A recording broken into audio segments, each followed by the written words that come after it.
आप सब पर सलाम थी। मैं यासिर रशीद हूं और आप मेरा वीलॉग देख रहे हैं। नाज़रीन, कल जिस तरीके से एक खबर मंजर-ए-आम पे आई, एक फैसला आया कि फौजी अदालतों में जो केसेस हैं वो मशरूत तौर पर सुनाने की इजाजत दे दी गई है, वो महफूज फैसले सुनाने की इजाजत दी गई है जिन लोगों को ईद से पहले कोई रिलीफ मिल सकता है। तो उसमें जब ये बात मंजर-ए-आम पे आई है तो इसके अलावा चीफ जस्टिस को जो 25-26 मार्च 2024 को एक खत मौसूल हुआ था और मार्च 2024 को इस्लामाबाद हाई कोर्ट के 6 जजेस मज़कूरा खत में लगाए गए इल्जामात की संगीनी को देखते हुए चीफ जस्टिस ने उसी दिन चीफ जस्टिस और इस्लामाबाद हाई कोर्ट के तमाम जजेस के साथ इफ्तार के बाद 8 बजे मीटिंग बुलाई थी। अब वहां पे डेवलपमेंट्स क्या हुई हैं? कुछ लोगों का ये ख्याल था कि इनका गला घोंट दिया जाए, आवाजें इनकी दबा दी जाए। जिस तरीके से इरफान सदीकी साहब ने बबांगे दोहल ये कह दिया था कि एक पार्टी की सहूलतकारी करना चाहते हैं। चीफ जस्टिस की रिहाइशगाह पे शाम 2.5 घंटे तक जारी रहने वाली उस मीटिंग में तमाम जजेस के तहफुजात को इंफरादी तौर पर सुना गया। चीफ जस्टिस ऑफ पाकिस्तान ने अगले दिन 27 मार्च 2024 को अटॉर्नी जनरल और वजीर कानून से मुलाकात की और उस के साथ साथ सीजेपी ने प्यूजन के senior supreme court bar association के सदर और पाकिस्तान बार के सीनियर तरीन मेंबर से भी मुलाकात की। काउंसिल इस्लामाबाद में मौजूद है। सुप्रीम कोर्ट ऑफ पाकिस्तान के तमाम जजेस का फुल कोर्ट इजलास उसी दिन शाम 4 बजे चीफ जस्टिस ऑफ पाकिस्तान की सरबराही में तलब किया गया था। फुल कोर्ट ने इस्लामाबाद हाई कोर्ट के 6 जजेस की जानिब से भेजे गए खतूत में उठाए गए मसाइल के ऊपर गौर किया है। फुल कोर्ट के अरकान की अक्सरियत में इत्तफाक राय पाया गया है कि सूरत हाल की संगीनी के पेश नजर चीफ जस्टिस वजीर आजम पाकिस्तान से मज़कूरा खत में उठाए गए मसाइल के ऊपर मुलाकात कर सकते हैं और फिर इजलास मुलतवी कर दिया गया।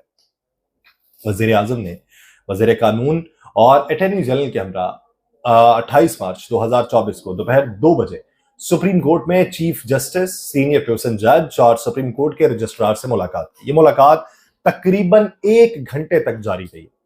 चीफ जस्टिस ने वाजे तौर पे इसमें कहा है कि जजेस के मामलात जो हैं और अदालती काम जो हैं उसमें एग्जीक्यूटिव के मुदाखलत बर्दाश्त नहीं की जाएगी और अगर कोई किसी का गला घोंटना चाहता है, अगर कोई किसी की आवाज दबाना चाहता है, अगर किसी के काम में मुदाखलत करना चाहता है तो उसकी इजाजत नहीं होगी। किसी भी सूरत अदलिया की आजादी पर समझौता नहीं होने दिया जा सकता। उन्होंने और सीनियर जज ने कहा कि अदलिया की आजादी एक बुनियादी सुतून है जो कानून की हुक्मरानी और मजबूत जमहूरियत को बरकरार रखता है। इजलास के दौरान Pakistan commission of inquiry act 2017 के तहत एक इंक्वायरी कमीशन बनाने की भी तजवीज दी गई है जिसकी सरबराही इस मामले की इंक्वायरी के लिए रिटायर्ड जज करेंगे। वजीर आजम ने यह अहद किया है कि मज़कूरा कमीशन की तश्कील की मंजूरी के लिए विफाकी काबीना का इजलास बुलाया जाएगा।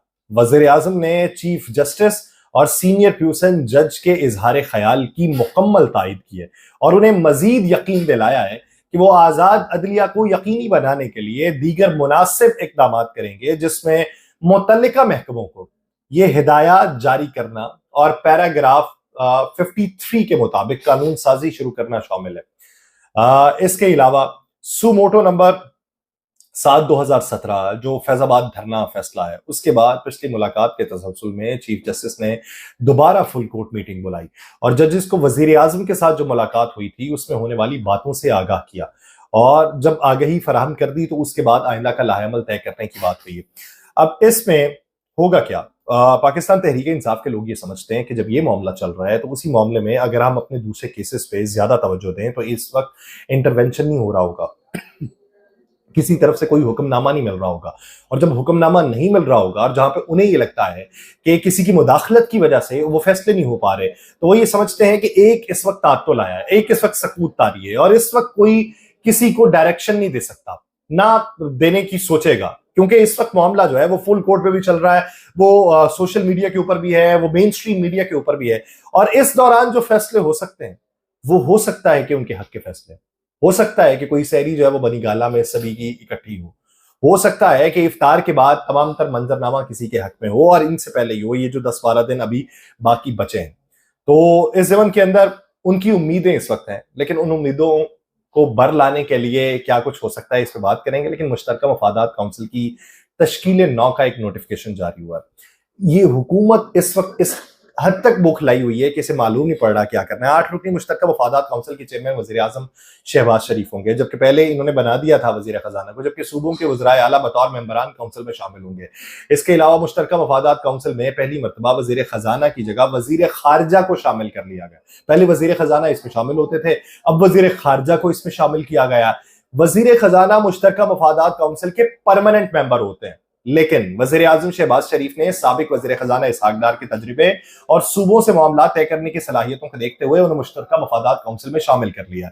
वफाकी वजीर खजाना मोहम्मद औरंगजेब पहली मरतबा काबीना का हिस्सा बने, इसलिए उनकी जगह तजर्बाकार इसहाक डार को काउंसिल में रखा गया। नोटिफिकेशन के मुताबिक मुश्तरका मफादात काउंसिल में वजीर दिफा ख्वाजा आसिफ और खैबर पख्तूनख्वा से वजीर सैफरान अमीर मकाम भी इसके अंदर शामिल है। और नोटिफिकेशन के मुताबिक मुश्तरका मफादात काउंसिल जो है वो 21 मार्च 2024 से वजूद में आ चुकी है। अब इससे एक बाकायदा तौर पर रिफ्ट का इजहार होता है कि जब आपने एक शख्स को वजीर खजाना बनाया है, अपनी मंशा के मुताबिक किसी दूसरे को नहीं बना सके, लेकिन अब उसको भी बैकफुट पे करने के लिए उसे मुश्तरका मफादात काउंसिल से निकाल दिया, जिसका वो परमानेंट ओहदेदार होता है। ये कोई शख्सियत नहीं है, ये ओहदा है, और ये ओहदा मुश्तरका मफादात काउंसिल के अंदर उस पर बैठा हुआ शख्स शामिल होता है और उसका बाकायदा मेंबर होता है। लेकिन उसको निकाल दिया गया और वहां पे शामिल किया गया है वजीर खारजा इसहाक डार साहब को। इसहाक डार साहब, मैं पिछले दिनों में बात कर रहा था कि वो प्रेस कॉन्फ्रेंसेस करते हैं जो वजीर खजाना को करनी चाहिए, यानी मामलात जो मुआशी तौर पे होते हैं उसके बारे में वो बात कर रहे हैं इसहाक डार साहब। वफाकी वजीर खजाना मोहम्मद औरंगजेब ने भारत से तिजारत की बात पे भी तबसरे से गुरेज किया, लेकिन इस तबसरे का इजहार वजीर खारजा इसहाक डार साहब कर चुके हैं। कराची में यूटिलिटी स्टोर्स का दौरा था, उस पर वजीर खजाना ने गुफ्तगू करते हुए कहा कि मईशत की बेहतरी के लिए हमें मजीद इकदाम करना होंगे, लेकिन भारत से तिजारत की बात पे कोई तबसरा नहीं करूंगा। उन्होंने ये कहा कि अशिया के मायार के ऊपर कोई समझौता नहीं होगा। रमजान पैकेज जो है वो 7 अरब से बढ़ाकर 12 अरब रुपए कर दिया गया है।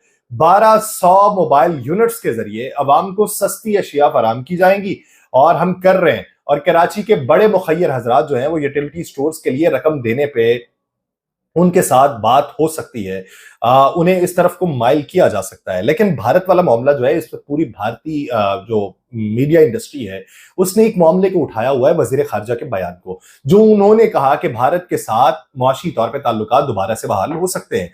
जो जेडीज तो हैं वजीर खजाना की कि वजीर खजाना तय करेंगे किस सतह पे हो सकते हैं, ये किन टर्म्स पे हो सकते हैं, लेकिन खारजा पॉलिसी को देखते हुए छक्का मारा है इसहाक डार साहब ने उसके ऊपर। और इसहाक डार साहब ने वो जो बयान जारी किया है, उसी बयान के तनाजुर में पूरी भारतीय मीडिया के ऊपर ये बातें हो रही हैं कि 2014 में पाकिस्तान मुस्लिम लीग नून के दौरे हुकूमत में दौरे हुए थे और उसी में मुआशी तौर पे मजबूती देखने में आई थी, और फिर जब हुकूमत तब्दील हुई तो ये परेशानियां मजीद बढ़ना शुरू हो गई। और अब आके फिर उनके वजीर खारजा जो माजी के वजीर खजाना इसहाक डार, वो ये कह रहे हैं कि भारत के साथ मुआशी ताल्लुकात बहाल किए जा सकते हैं और उनके साथ रवाबित फिर से आगे बढ़ाए जा सकते हैं।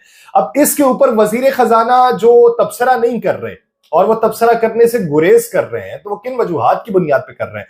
उन्हें तो करना चाहिए अगर तो ये इरादा है, लेकिन अगर इरादा नहीं है तो फिर वजीर खारजा किस मंतिक और मसलहत के तहत ये बयान दे चुके हैं। लेकिन यहां पे बाकायदा तौर पर रिफ्ट है, और उसी रिफ्ट को देखते हुए बहुत सारे लोग कयास आराइयां ये करते हैं कि पंजाब से उठा के किसी शख्स को जो विफाक में लेके जाया गया, और एन मुमकिन है कि अगर मियां शहबाज शरीफ साहब अपने मकासद में पूरा नहीं होते तो वही शख्स प्राइम मिनिस्टर की सीट पे बैठ सकता है अपनी वजारत को छोड़ के। तो अब ये देखना है कि ये जो रिफ्ट है, ये रिफ्ट किस हद तक इनकी खत्म हो सकती है या ये किस हद तक डिलीवर कर सकते हैं। यहाँ पे तो पार्लियामेंट हाउस में और लॉजेस में पानी जो फराम किया जाता है वो नुकसानदेह करार दे दिया गया। दस्तावेज में कहा गया है कि सहमाही वाटर टेस्टिंग रिपोर्ट के मुताबिक पार्लियामेंट हाउस और लॉजेस का पानी आलूदा है। वाटर कूलर्स, ओवरहेड टैंक और नलके से लिए गए नमूने का पानी भी गैर महफूज है। रिपोर्ट के अंदर कहा गया है कि पार्लियामेंट लॉजेस में 3 ब्लॉक्स ऐसे हैं जिसके टैंक्स का पानी काबिले इस्तेमाल नहीं है, जबकि पार्लियामेंट लॉजेस में सिर्फ मेन फिल्ट्रेशन प्लांट का पानी महफूज पाया गया। 10 नमूने टोटल थे, 10 में से 9 खराब निकले और मेन फिल्ट्रेशन प्लांट का पानी वो ठीक निकला है। रिपोर्ट के मुताबिक PCRWR ने पार्लियामेंट हाउस के डिप्टी स्पीकर रूम समेत 6 और लॉजेस के 4 मकामात से पानी के सैंपल्स लिए हैं, लेकिन 10 नमूनों में से 1 सैंपल पीने के काबिल है, जबकि 9 सैंपल जो है उनका पानी आलूदा है। अब पार्लियामेंट के अंदर ये इकदामंती उठाया जाए, वहां पे कुछ ना हो तो आम आवाम का क्या होगा? ये इस वक्त ना तो मईशत सही हो रही है, ना मुल्की इंतजाम ठीक हो रहे हैं, ना ही सियासत ठीक हो रही है। ये अपनी डोरियां ठीक करने के चक्कर में है और वो इस हद तक उलझी हुई है कि मालूम नहीं पड़ रहा कि किसने किसकी डोरी को पकड़ रखा है। यानी जो किसी और मसनद पे होना चाहिए था वो किसी और मसनद पे बिठा दिया गया है। जिसको बैठ के सिर्फ मशवरा देना चाहिए था वो हुक्मनामा जारी कर रहा है। और जिसका मशवरा होना चाहिए वो मशवरा देने से भी इनकारी है। तो ये जो चीजें हैं, ये सियासी तौर पे जिस हद तक गुंजल ज़दा हुकूमत बन चुकी है, ये गुंजल कौन सुलझाएगा हमें मालूम नहीं पड़। मुझे दीजिए इजाजत, अल्लाह ने के बाद।